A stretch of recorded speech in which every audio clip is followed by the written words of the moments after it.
Hello friend, માતારાની food ચેનલમાં તમારું સ્વાગત છે। તો આજે આપણે બનાવવાની છે મોનિકો ચાટ। તો ખૂબ જ ઓછા ટાઈમમાં એવી ચટપટી આપણી ચાટ બનીને તૈયાર થાય છે। તો વિડીયો સ્કીપ કર્યા વગર જરૂરથી જોજો। તો એના માટે અહીંયા આપણે સૌપ્રથમ લઈ લીધા છે મીડિયમ સાઇઝનું બટાકું। એને બોઇલ કરીને આપણે છોલીને આ રીતના ઝીણું ઝીણું કરી લીધું છે।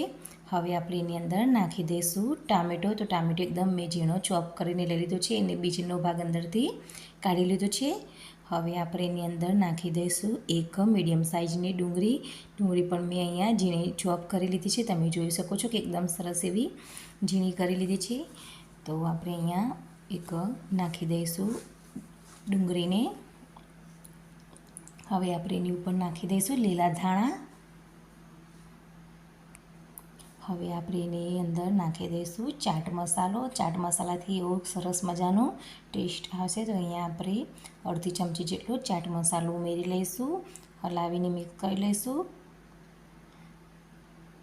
હવે આપણે થોડુંક એની અંદર નાખી દઈશું સ્વાદ પ્રમાણે મીઠું। તો અહીંયા મેં અડધી ચમચી જેટલું મીઠું લઈ લીધું છે।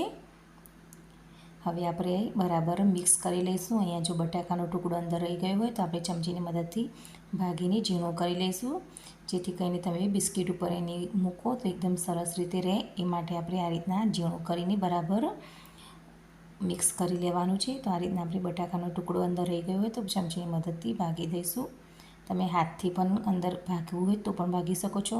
અહીંયા તમે કોઈ કઠોળ પણ અંદર ઉમેરવું હોય તો ઉમેરી શકો છો, મગ કે ચણા કે કોઈ પણ અંદર બાફીને તમે આની અંદર ચાટની અંદર ઉમેરવું હોય તો ઉમેરી શકો છો। માવાની અંદર એકદમ સરસ એવો ટેસ્ટ આવશે। તો આપણું મિશ્રણ તૈયાર થઈ ગયું છે। હવે એક મેં મોનિકો બિસ્કિટ લઈ લીધું છે પેકેટ। તો એને આપણે ખોલી લઈશું અને આ રીતના આપણે એક પ્લેટની અંદર બધા જ બિસ્કિટને ગોઠવી લેવાના છે।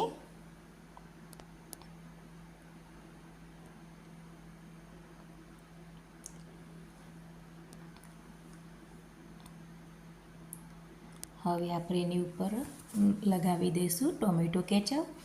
તો તમે તમારા ટેસ્ટ પ્રમાણે ટોમેટો કેચઅપને કોથમીરને મરચાંની ચટણી તમે લગાવી હોય તો પણ લગાવી શકો છો। અહીંયા હું બાળકો માટે બનાવું છું એટલે અહીંયા મેં મરચાંનો ઉપયોગ બિલકુલ કર્યો નથી। જો તમને પસંદ હોય તો તમે કરી શકો છો। તો લીલા ધાણાની ચટણી તમે અહીંયા લગાવી હોય તો લગાવી શકો છો। તો મેં અહીંયા એકલો ટામેટો કેચઅપ જ લીધો છે। હવે એની ઉપર આપણે આ જે માવો બનાવીને તૈયાર કર્યો છે એને આ રીતના ગોઠવી દઈશું।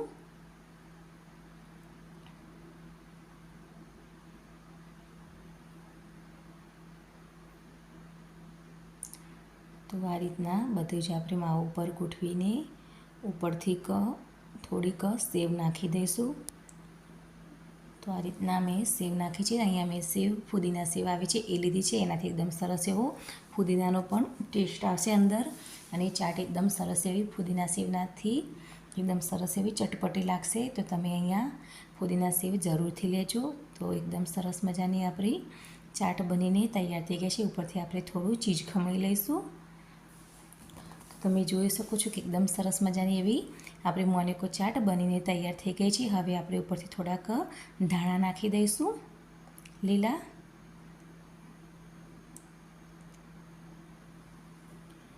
તો આ રીતના તમે પણ મોનિકો ચાટ જરૂરથી બનાવજો। ખૂબ જ ઓછા ટાઈમમાં બનીને તૈયાર થાય છે। અને ઉપરથી તમારે જો ચીલી ફ્લેક્સ અને ઓરેગાનો નાખવું હોય તો તમે નાખી શકો છો। તો એકદમ સરસ મજાની ખૂબ જ ઓછા ટાઈમમાં બનીને આપણી તૈયાર થઈ ગઈ છે મોનિકો ચાટ। તો તમે બાળકોને આ ચાટ નાસ્તામાં પણ બનાવીને આપી શકો છો અને સાંજના ટાઈમમાં તમને જો હલકી ફુલકી ભૂખ લાગે તો પણ તમે આ ચાટ બનાવીને ખાઈ શકો છો। એકદમ હેલ્ધી છે તો જરૂરથી બનાવીને ખાજો। ખૂબ જ ઓછા ટાઈમમાં બની જશે।